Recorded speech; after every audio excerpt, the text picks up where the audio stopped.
Sejamos todos bem-vindos mais uma hora da prece, nesse início da noite de domingo, onde nós buscamos esse contato mais próximo com a espiritualidade, com a divindade, a fim de alimentarmos o nosso espírito na continuidade da nossa jornada terrena.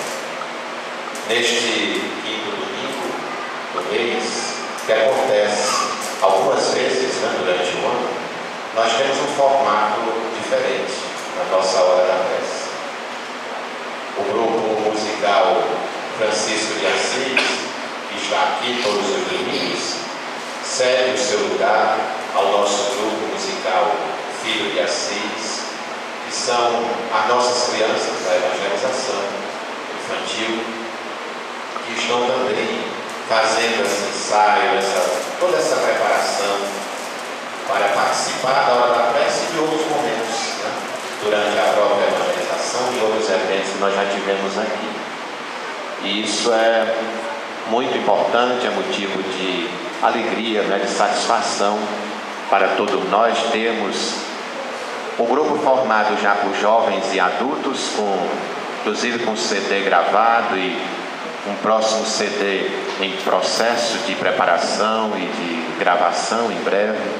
E agora as nossas crianças também já tendo feito os seus ensaios, a sua preparação, já estiveram conosco aqui em outros quintos domingos e assim estarão, dando continuidade a esse processo de vitalização, da nossa casa espírita e do nosso movimento, com as crianças e os jovens participando efetivamente da divulgação através desse meio tão eficiente, tão eficaz que é a música. E também, nesse quinto domingo, nós não temos os comentários que nós sempre fazemos sobre o Evangelho segundo o Espiritismo, sobre o Livro dos Espíritos, porque a temática da paz ou uma outra temática de relevância é trazida por um expositor, uma expositora e apresentada de forma contínua. Então, depois aqui da nossa prece e de uma outra música que as crianças irão cantar, nós teremos uma apresentação sobre o aborto. O aborto na visão espírita, né? Inclusive está intitulado Por que o Espiritismo diz não ao aborto. E nós contamos aqui com a presença da nossa companheira, nossa confreira escolástica, que é trabalhadora do Centro Espírita Cearense, que funciona ali na Princesa Isabel, junto também à sede da Federação Espírita do Estado do Ceará. Aliás, a Casa Espírita já centenária, né? Mas nossa irmã não está lá nesses 100 anos não, viu? Podia até estar, mas de outra maneira, né? Ela está lá há menos tempo. A casa é que já tem mais de 100 anos, né?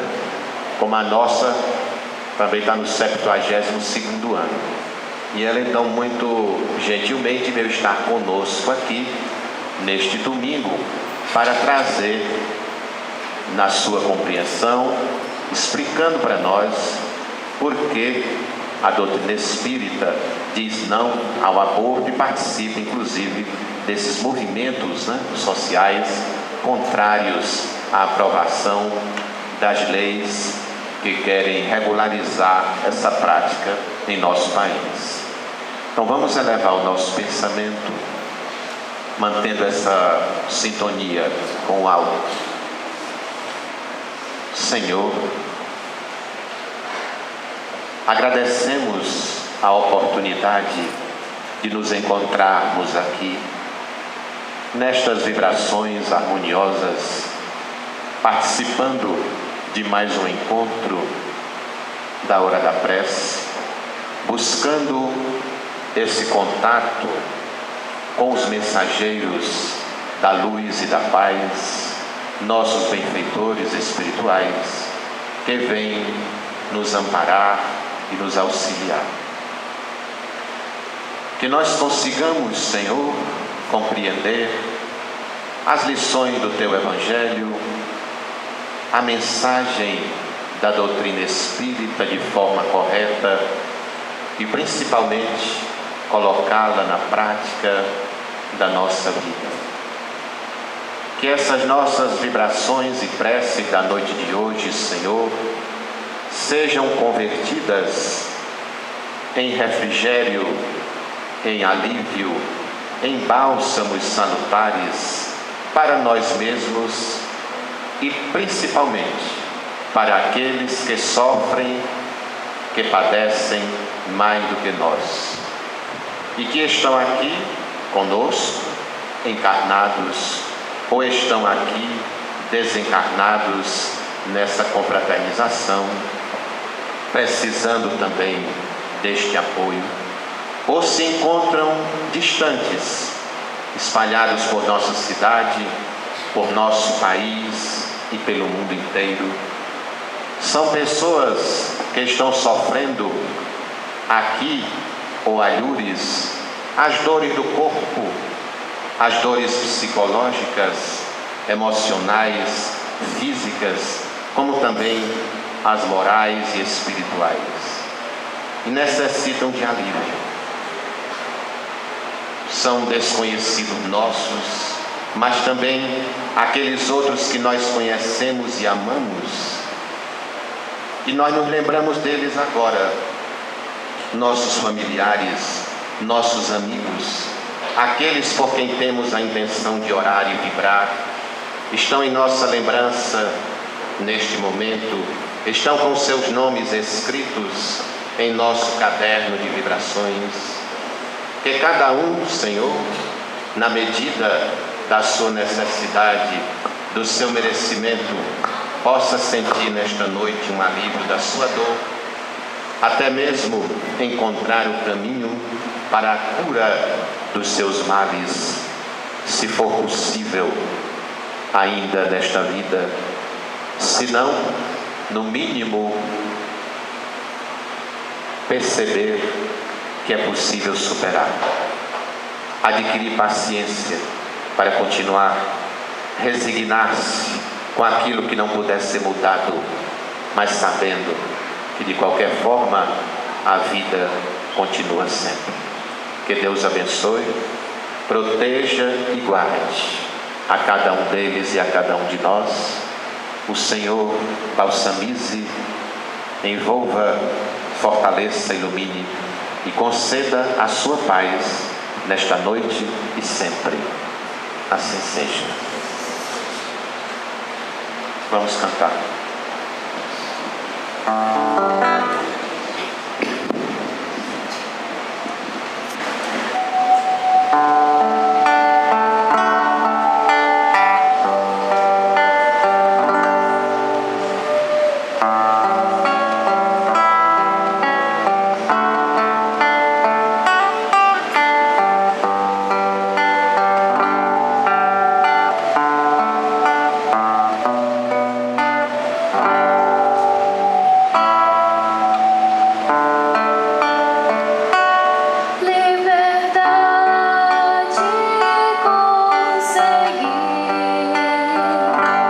As estrelas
palavra com a nossa irmã Escolástica.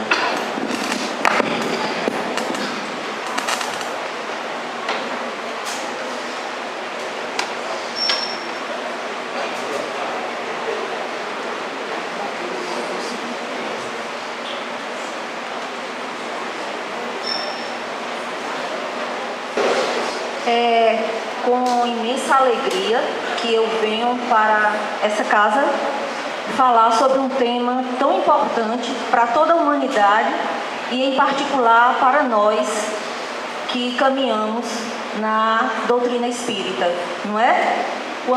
Enquanto espíritas, nós precisamos compreender esse milagre da vida e engrossarmos as fileiras, levantarmos a bandeira contra o aborto.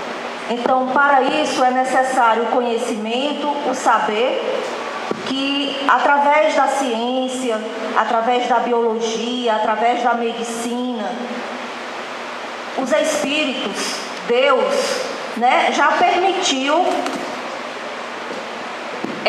que a humanidade se apossasse desse conhecimento.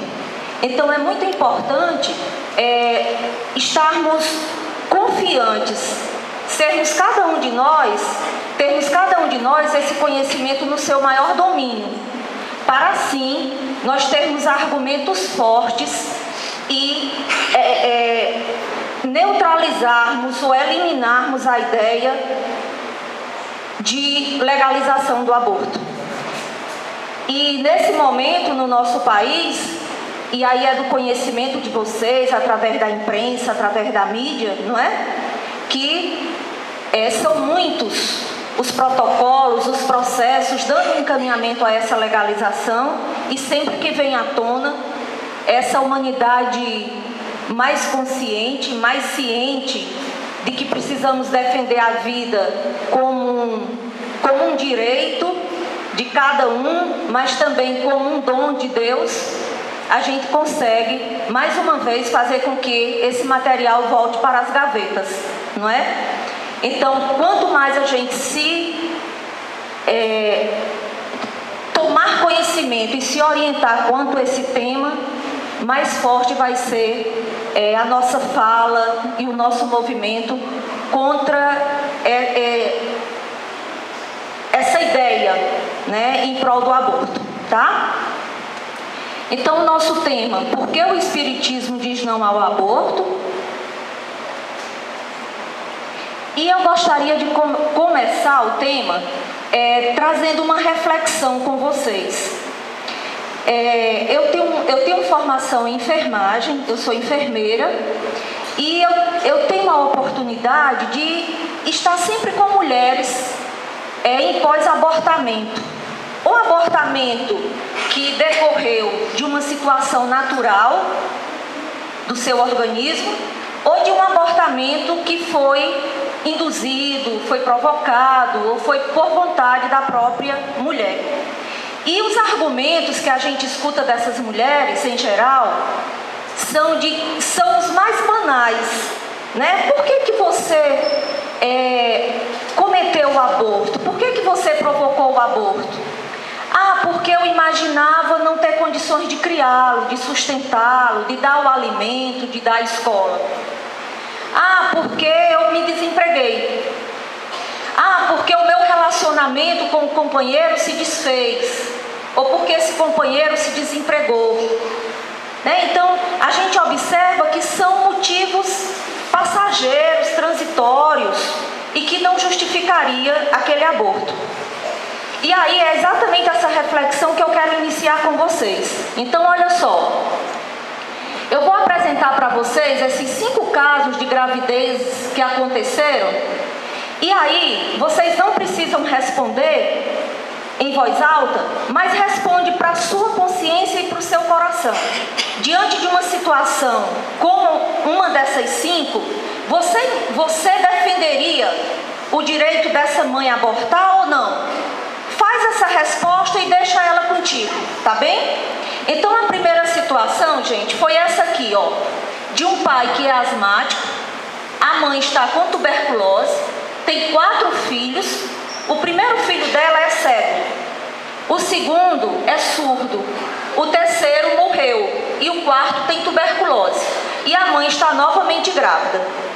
Então, nessa situação, é aceitável essa mãe praticar o aborto? Respondam com a consciência de vocês. A segunda situação é de um homem branco que viola uma menina negra de apenas 13 anos. E essa fica grávida. E sendo você o pai dessa adolescente, quase criança, você recomendaria o aborto para essa adolescente? A terceira situação é de uma senhora que está grávida. Ela tem muitos filhos, 2 deles morreram e o esposo está na guerra. E a ela resta-lhe pouco tempo de vida por uma doença que vem se arrastando há algum tempo. Então, nessa condição, você consideraria aceitável esse aborto? A quarta situação é de um pastor que, juntamente com a sua esposa, enfrenta um problema econômico muito sério. Ele já tem 14 filhos, uma família bem grande, e são realmente muito pobres. Considerando essa extrema situação de pobreza, de indigência, você consideraria aceitável que essa mãe abortasse? E por fim, este último caso de uma jovem que está grávida, ela não está casada e o seu noivo não é o pai da criança que está esperando. A gente vê até uma situação semelhante agora na novela das 8, não é? E aí, nessa situação, você recomendaria que ela abortasse?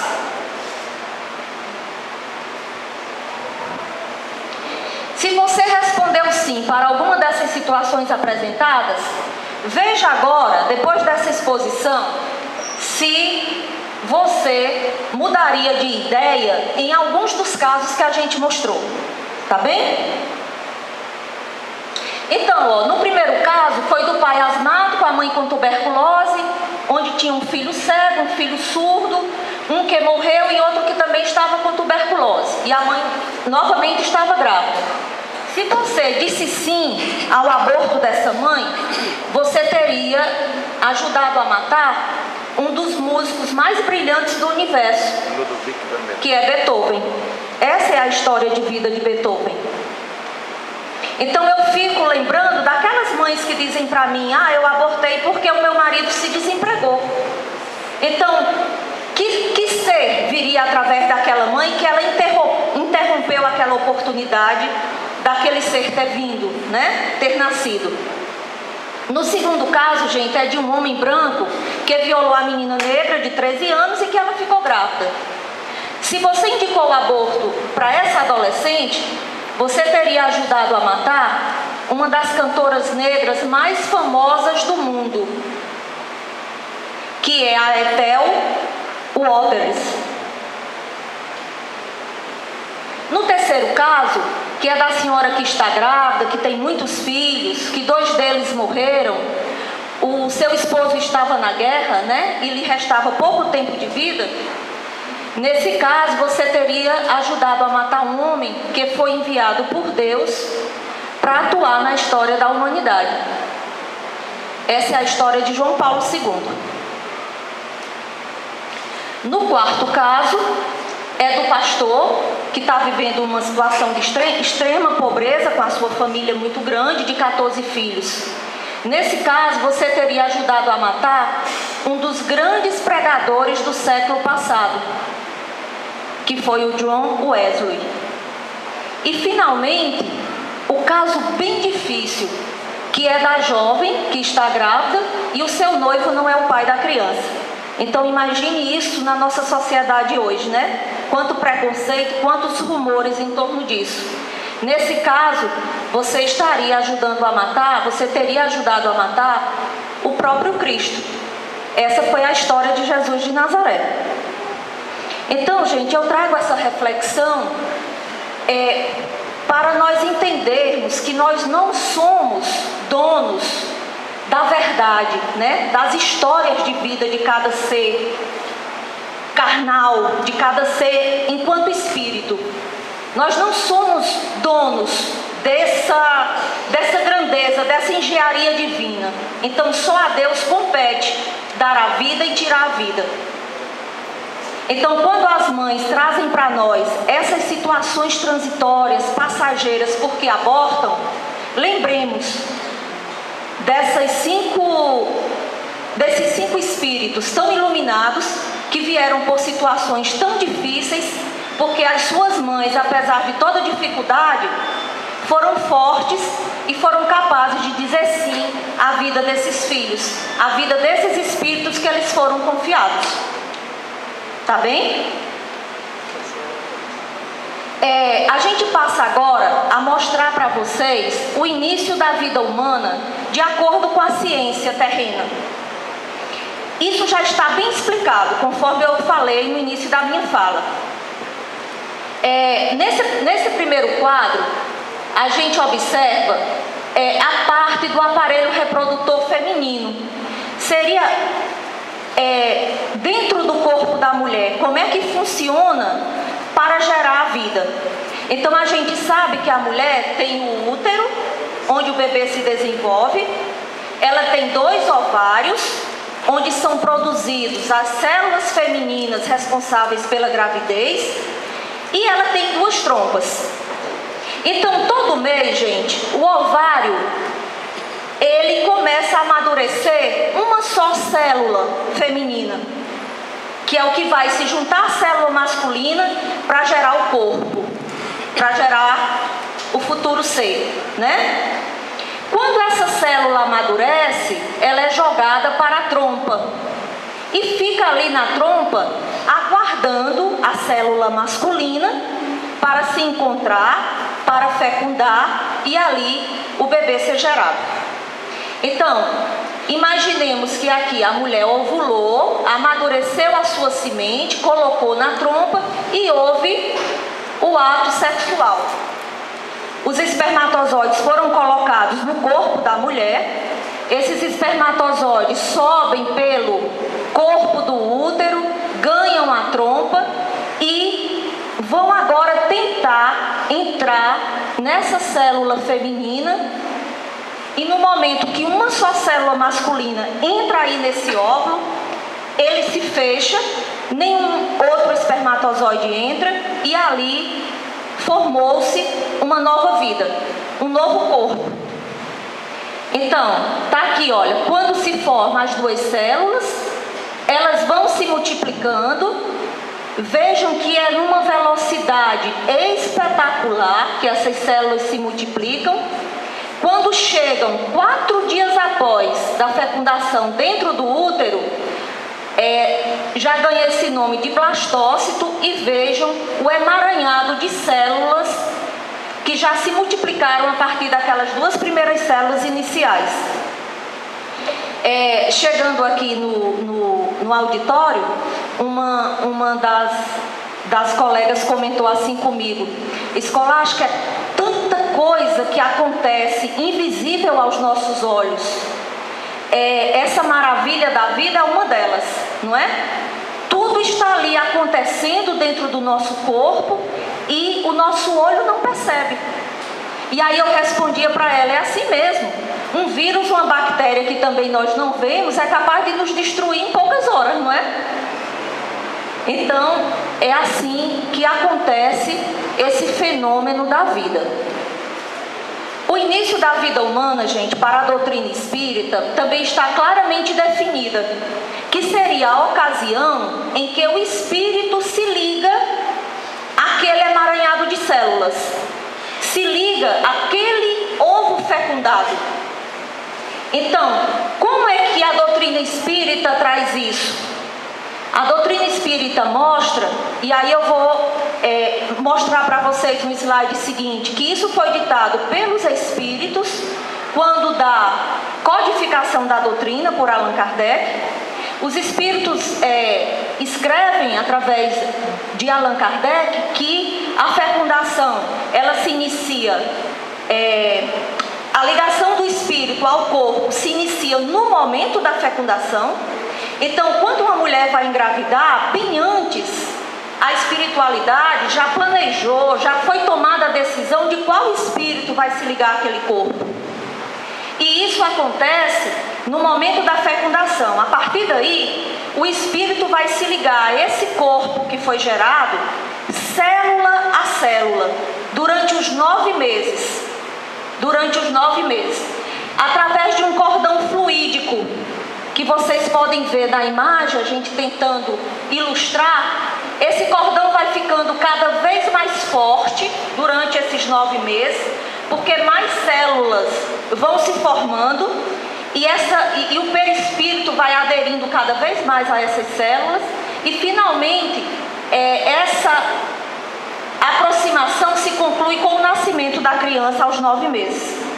Durante todo esse processo, durante esses 9 meses, o espírito se encontra nesse estado de torpor, nesse estado de sono, que é exatamente o período em que o leva ao esquecimento, né, de vidas passadas.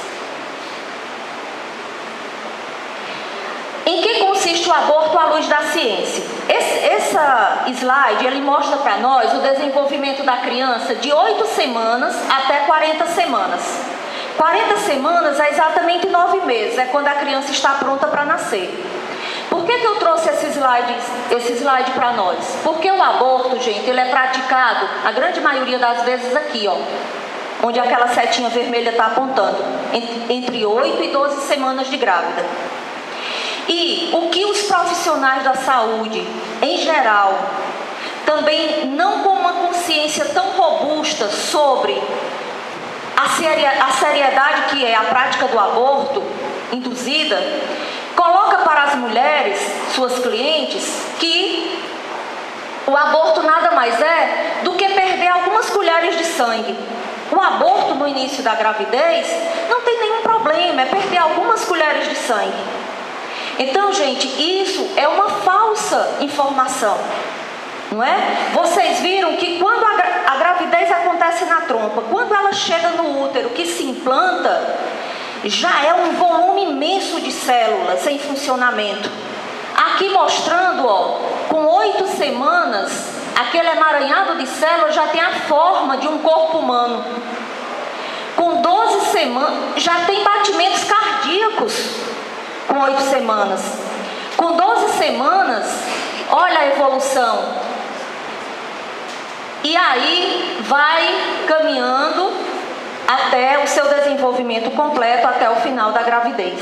Então, não nos enganemos que o aborto precoce se perde apenas algumas colheres de sangue. Essa vida começa a pulsar e na dimensão espírita ela é vida ainda na trompa, lá naquele momento em que óvulo e espermatozoide se encontraram. E o início da vida humana, como os espíritos ditaram para Allan Kardec. Então Allan Kardec fez exatamente essa pergunta e está lá no livro dos Espíritos, é a questão 344. Em que momento a alma se une ao corpo? Então vejam lá, a união começa na concepção, mas só é completa por ocasião do nascimento. Desde o instante da concepção, o espírito designado para habitar certo corpo se liga a este por um laço fluídico, que cada vez mais vai se apertando até o instante em que a criança verá a luz. Aquilo que a gente mostrou, né? O grito que o recém-nascido solta anuncia que ele se conta no número dos vivos e dos servos de Deus. Então, para nós espíritos, não há nenhuma dúvida, nenhum rodeio. Os espíritos ditaram. A concepção, o momento da concepção é o momento em que aquele corpo recebe o novo espírito. Tá? Outras considerações doutrinárias que a gente encontra lá na questão 358 do Livro dos Espíritos. Constitui crime a provocação do aborto em qualquer período da gestação? Olha lá, os espíritos vindo esclarecer aquela dúvida também. No início da gestação, será problema? Então os espíritos respondem, ó, há crime sempre que transgredis a lei de Deus. Uma mãe, ou quem quer que seja, cometerá crime sempre que tirar a vida a uma criança. Antes do seu nascimento, Pois quem impede uma alma de passar pelas provas a que serviria de instrumento o corpo que estava formando.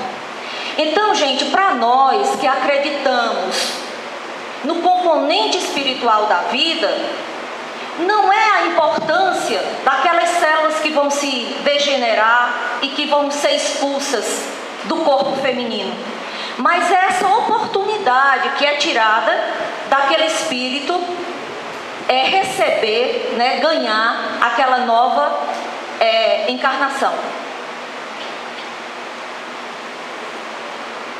A questão 880 é perguntada aos espíritos. Sobre os direitos do ser humano, foi categórica a resposta dos espíritos a Allan Kardec. Qual o primeiro de todos os direitos naturais do homem? E os espíritos respondem: o de viver.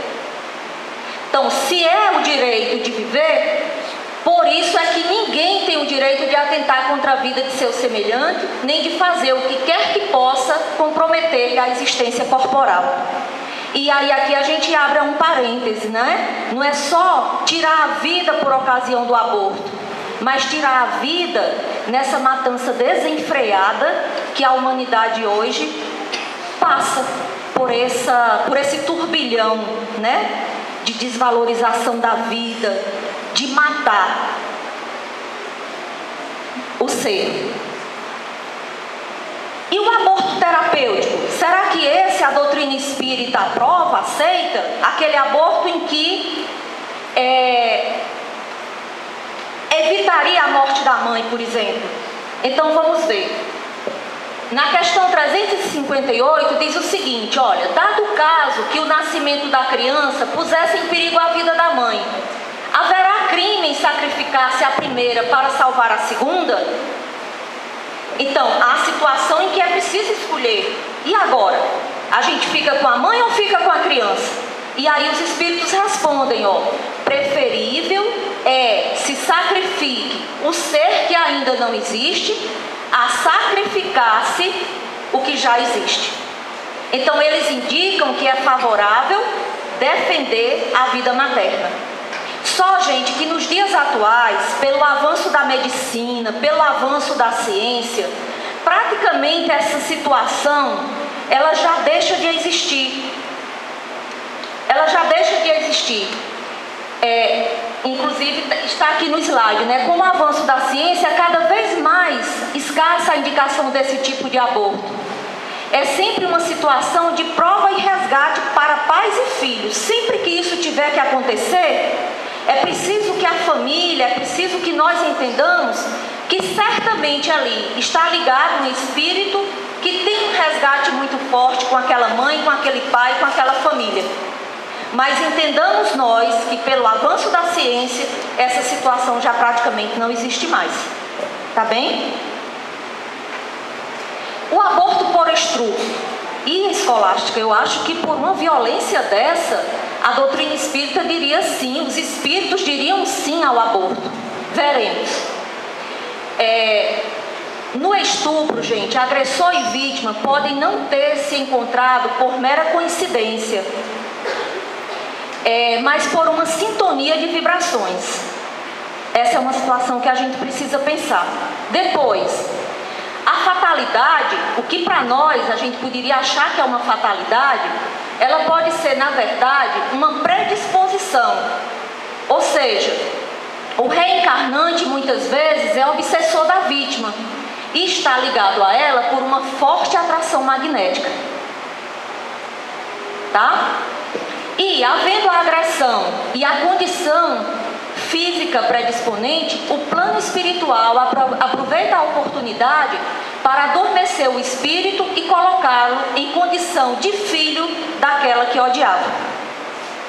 Então, uma gravidez que vem em decorrência de uma violência sexual, como é o estupro, ela pode ter toda essa ligação espiritual difícil entre mãe e filho.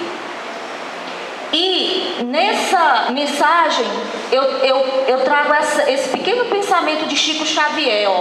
Tudo vem com um propósito e vai por uma razão. E assim é a doutrina dos espíritos, não é? Nada é por acaso. O estupro e a gravidez não foram programados. Quer dizer, gente, eu jamais estou aqui para dizer, olha, alguém nasce para sofrer violência sexual. Não. Mas o que ocorre? O estupro e a gravidez não estavam programados, mas a espiritualidade usa o mal para fazer o bem. Se aquela situação de violência está para ocorrer, a espiritualidade aproveita aquela ocasião para dar oportunidade de nós, seres ainda cheios de falhas, de defeitos, não é? Resgatarmos essa nossa condição ainda tão inferior.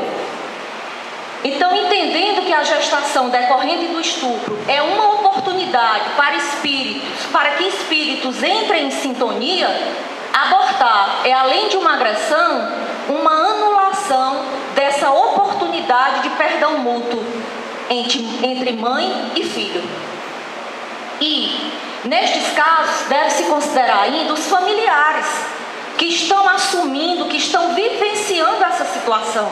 Todos estão envolvidos, todos sofrem, todos refletem, todos amadurecem quando uma situação dessa ocorre no seio familiar. E do contrário, compartilharão auxílio fraternal à mãe e ao espírito que reencarnará naquele meio. Então vejam, gente, que o aborto, vejam que uma criança que é concebida, mesmo por uma condição de violência, tem toda uma causalidade que a engenharia espiritual é capaz de coordenar esse empreendimento, não é? Muitas vezes, para a nossa cabeça humana, para o nosso espírito preso a esse corpo ainda tão limitado, se torna complexo. Mas é isso que a espiritualidade traz. Portanto, mesmo quando uma gestação decorre de violência, como estupro, a posição espírita é absolutamente contra o aborto. E, nos casos em que a mulher não apresente estrutura psicológica para ficar com o filho, cabe à sociedade e ao governo acolher a criança, ao invés de promover sua morte legal. Então, o que é orientado pela doutrina espírita é isso.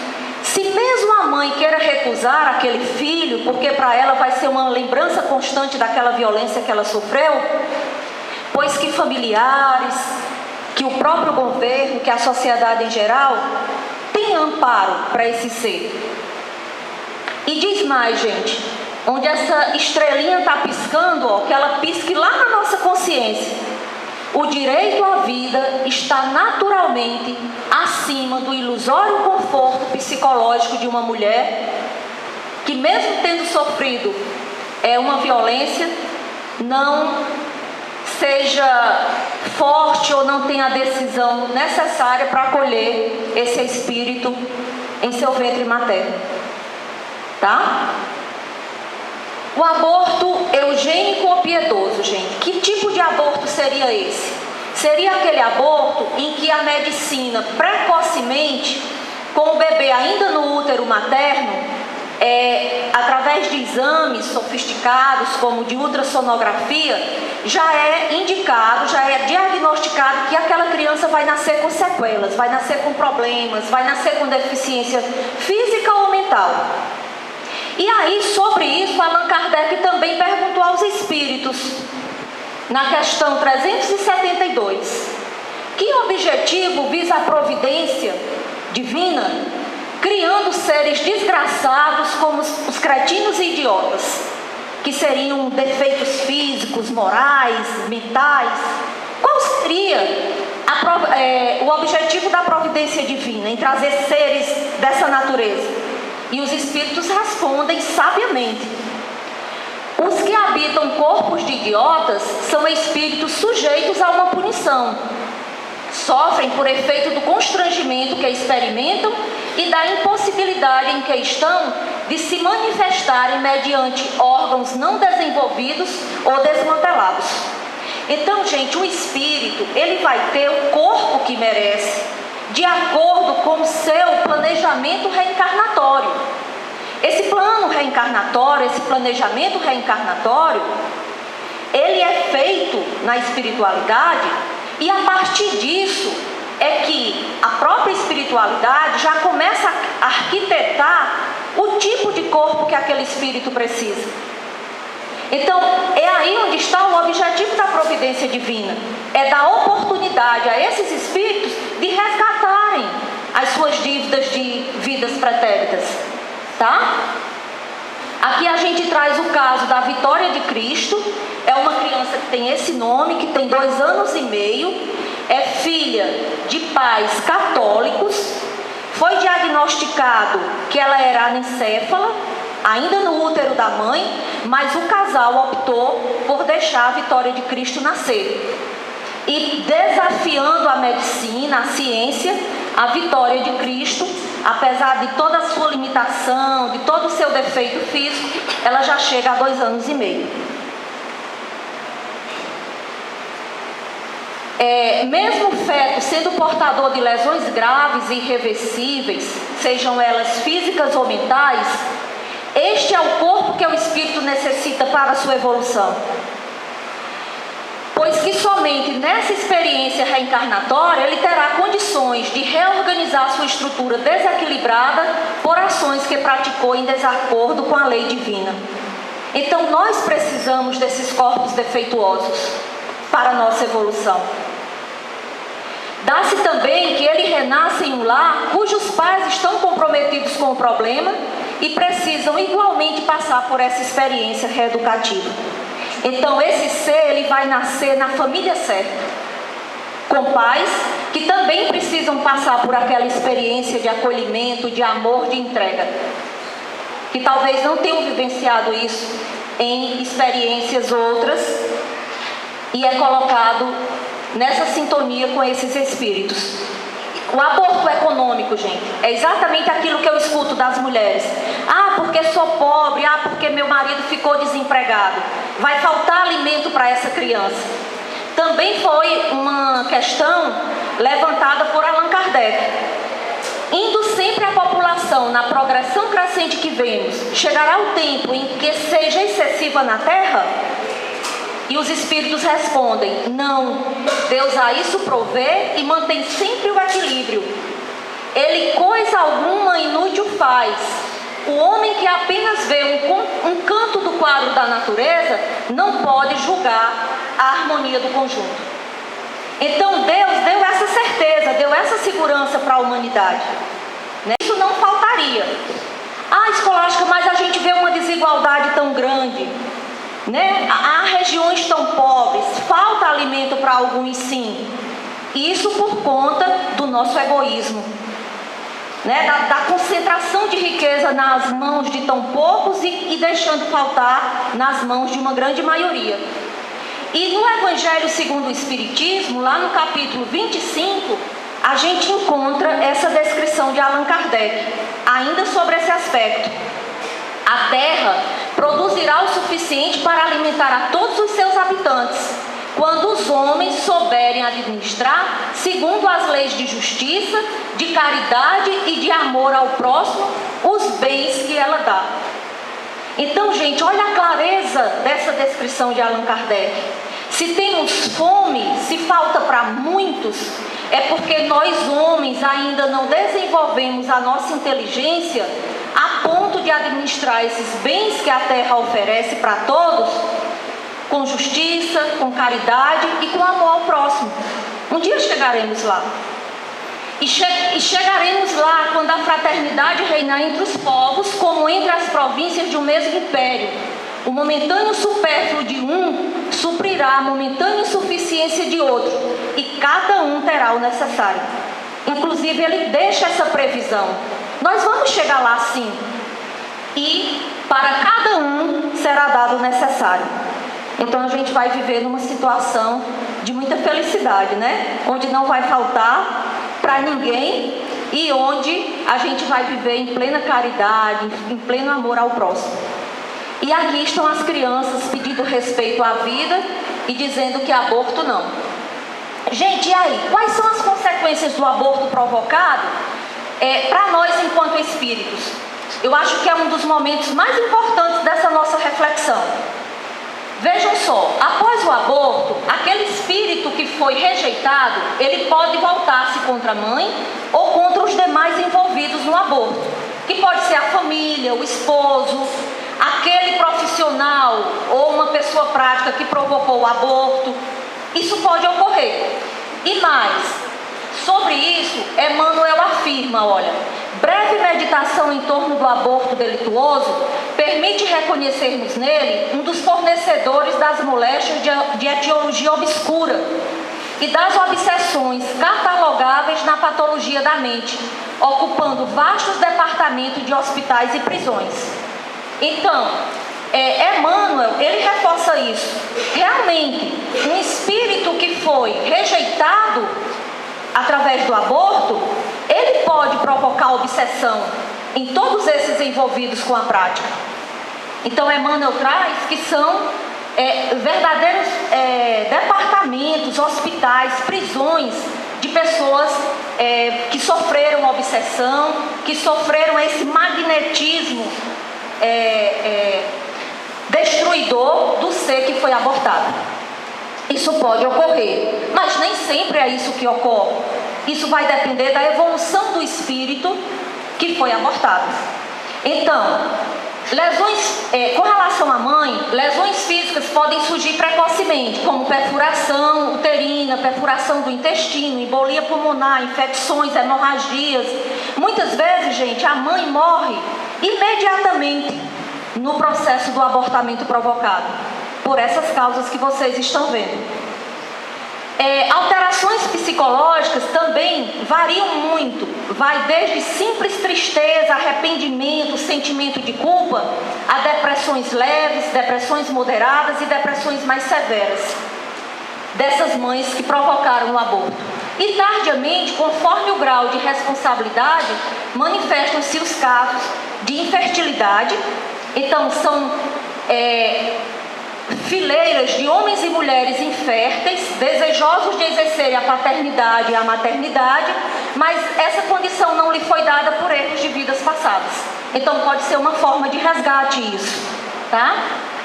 Ou vivenciando situações de gravidez de risco, de parto de risco, por terem sido responsáveis por violência da natureza do aborto em vidas passadas. As consequências do aborto para a mãe ainda continuam. Quando o espírito enviado para reencarnar era um ser que havia sido preparado para a reconciliação e, portanto, encontrava-se sob esquecimento do passado. Agora, feito o aborto, ele retorna à condição de espírito, vem às lembranças, não é? E suas vibrações atingirão a esfera psíquica da mãe. E é isso que faz o adoecimento dela em termos psicológico, mental, né? Ela vai ter a sua condição mental, psicológica alterada. O pai, gente, muitas vezes é o mentor intelectual do aborto. As mulheres contam isso pra gente no serviço. Eu abortei porque meu marido não queria e praticamente obrigou a que eu provocasse o aborto. Então ele é um responsável por isso.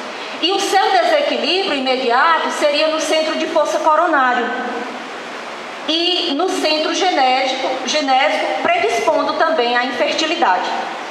Então, as consequências sobre a mãe, as consequências sobre o pai e sobre o espírito. Toda reação será proporcional à intenção da agressão e também à evolução do espírito agredido. Então, gente, vai depender muito do grau de informação que essa mãe, que esse pai tinha, mediante o ato de provocar o aborto. E vai depender muito também do grau de evolução desse espírito. Se era um espírito mais revolto, que já tinha alguma situação de resgate com aquela mãe, com aquela família, com aquele pai, ou não. Então, vejam nessa questão 357... quais as consequências do aborto para o encarnante, no caso o espírito? E os espíritos respondem, para o espírito é uma existência nula a recomeçar. Então, puxa vida, ele passou um tempão se preparando, fez o seu plano, teve uma espera e aí ele perdeu a oportunidade. Então essa é a maior perda para o espírito. E para os espíritos mais evoluídos, essa recusa de sua encarnação não será motivo de ódio.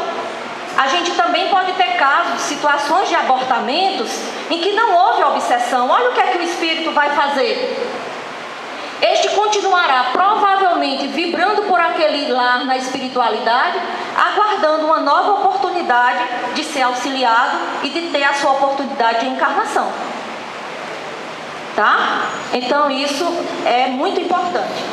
E, gente, os espíritos menos evoluídos reagirão com agressão. Nesse livro, No Mundo Maior, no capítulo 10, André Luiz relata a revolta de um encarnante que passou a alterar magneticamente o útero materno, causando hemorragia, seguida de choque, e houve o desencarne materno. Então, isso foi descrito por André Luiz nesse livro, No Mundo Maior. Poderão permanecer ligados ao centro genético materno, causando alterações, né? Complicando gravidezes, complicando partos, gerando a infertilidade.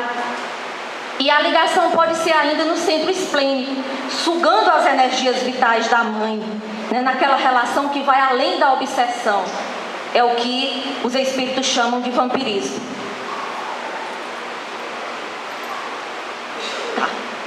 Muitas vezes, gente, a ignorância de princípios de religiosidade são atenuantes da culpa do aborteiro.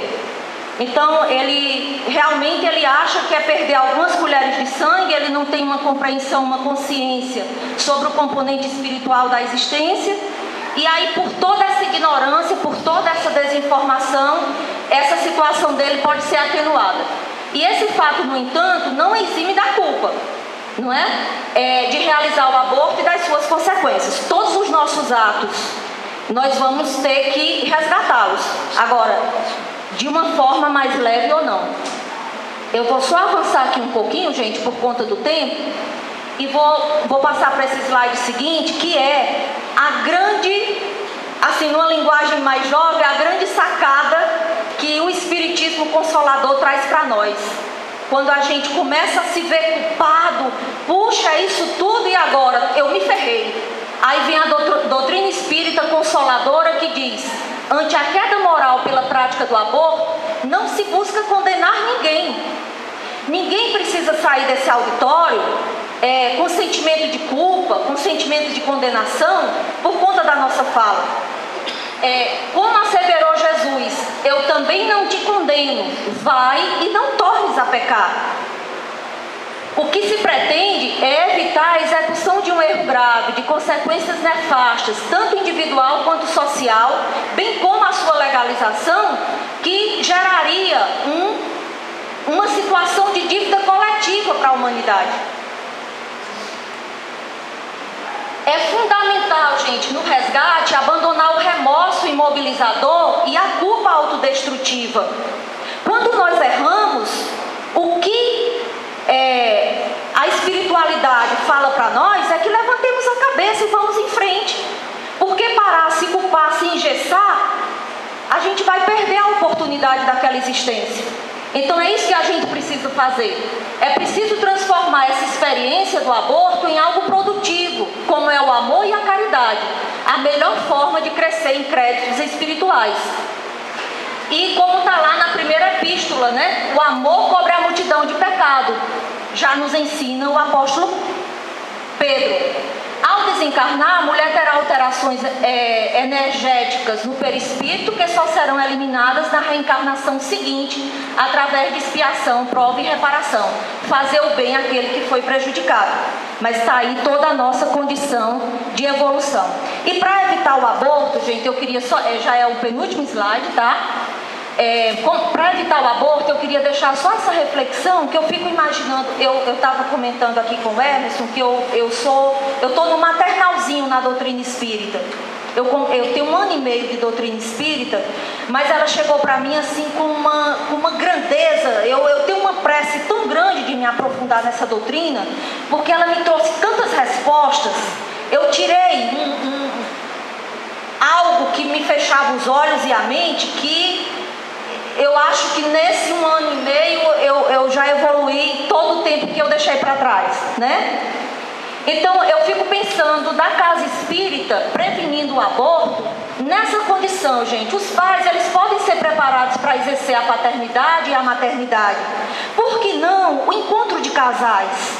Encontro de casais para falar dessa preparação da maternidade e da paternidade à luz do espiritismo. Como é que eu podia planejar a minha gravidez? Através da prece. Eu já posso me ligar com a espiritualidade maior. Eu já posso me ligar com aquele ser que vem através de mim como filho, não é? E pedir a proteção espiritual para que eu receba esse filho, esse espírito que vem através de mim, da forma materna e paterna mais grandiosa possível. Porque eu posso ter um filho que vai se ligar a mim através do amor, mas eu posso ter um filho, um espírito que vai ligar-se a mim através da prova. E eu preciso estar preparada para isso. Então é importante que nós, casais espíritas, planejemos a vinda dos espíritos que a nós foi confiado através da prece, através da conversa, através dessa nossa relação com o mundo espiritual, pedindo a proteção para isso. Casais sintonizados com o plano espiritual, gente, chegam a sonhar com o seu futuro filho. São muitos os depoimentos dessa natureza. Então é preciso que a gente converse mais sobre isso na casa espírita. E a opinião do Chico Xavier é sobre o aborto. O Chico diz: o aborto é sempre lamentável, porque se já estamos na Terra com métodos anticoncepcionais, de aplicação compreensiva e humanitária, por que criar matança de crianças indefesas com absoluta impunidade entre as paredes de nossas casas? Então, gente, são mais de 20 tipos de opções de anticoncepcionais que está aí através das ciências, através da medicina.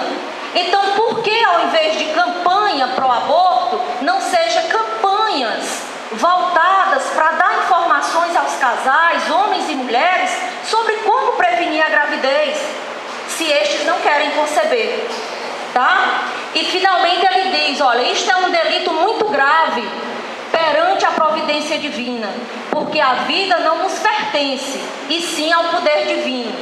Se as criaturas têm necessidade sexual para a revitalização de suas próprias forças, o que é justo seria melhor se fizesse sem alarme ou sem lesão espiritual ou psicológica para ninguém. Se o anticoncepcional veio favorecer esta movimentação das criaturas, por que vamos legalizar ou estimular o aborto? Então vamos ser a favor de campanhas de informação com relação aos métodos anticoncepcionais que estão entre nós, que com certeza foram aprovados também pela espiritualidade, já que a doutrina espírita caminha de mãos dadas com a ciência, com as ciências, não é? Então, campanhas dessa natureza e não campanhas a favor do aborto. Meu muito obrigada e desculpa pelo tempo que a gente avançou.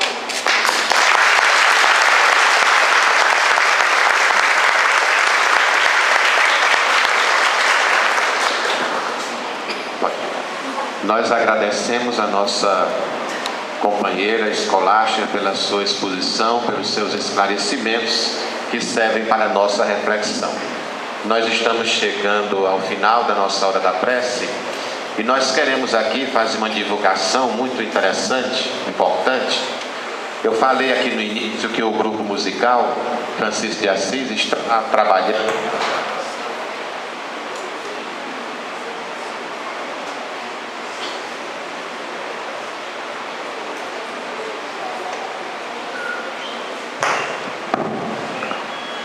O grupo musical está trabalhando para a gravação do seu segundo CD e vai estar fazendo um movimento em favor disso. E no dia 12 de outubro, nós teremos aqui uma apresentação do Teatro de Bonecos. Dia 12 de outubro é o Dia das Crianças, né?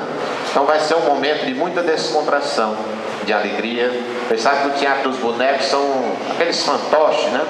Companhia cearense de mamulengos, aqueles moleques, tem muita coisa engraçada. Graça saudável, naturalmente, né? Então vai ser uma oportunidade da gente rir, se divertir, se descontrair, com também uma mensagem espírita contida e vamos contribuir para a gravação desse segundo CD do Grupo Musical Francisco de Assis. Apenas R$3, um valor simbólico. Os componentes do grupo estão vendendo esses ingressos. A Lúcia Helena, o Paulinho e os outros componentes também estão vendendo. A Márcia, enfim, todos os outros aí estão vendendo esses ingressos para esse encontro no dia 12 de outubro. Vamos participar, vamos ajudar. E também, vocês estão vendo o nosso companheiro Gustavo aí, de pé com essa máquina. Ele está fazendo a filmagem, né, da nossa hora da prece, que nós também estamos aqui, nós estamos na era da tecnologia, né? Então nós também estamos devidamente conectados, né? Quem quiser rever a nossa hora da prece ou não teve a oportunidade de assistir, desde agosto que o nosso companheiro Gustavo grava, né, filma e lança na internet, no YouTube. Veja como nós estamos chiques, né? No YouTube, nós estamos populares também. Você bota lá a hora da prece, aí você vê cada data, tudo aqui, nossas exposições, o grupo cantando, tudo direitinho. É uma forma também de divulgação, né, da nossa doutrina. Quem não pôde vir, vai lá e assiste, ou divulga para os outros que não podem vir, ou quem quer assistir de novo, para recordar as informações. Vamos agradecer. Nossa hora está avançada, depois nós vamos para o passe. Com tranquilidade, nós vamos chamando, né? E todo mundo vai ser atendido.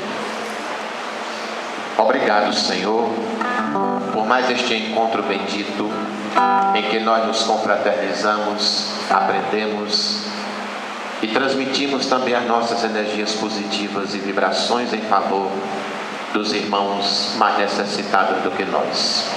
Agradecemos a Deus, nosso Pai, pela reencarnação, por tudo aquilo que somos, realizamos e temos.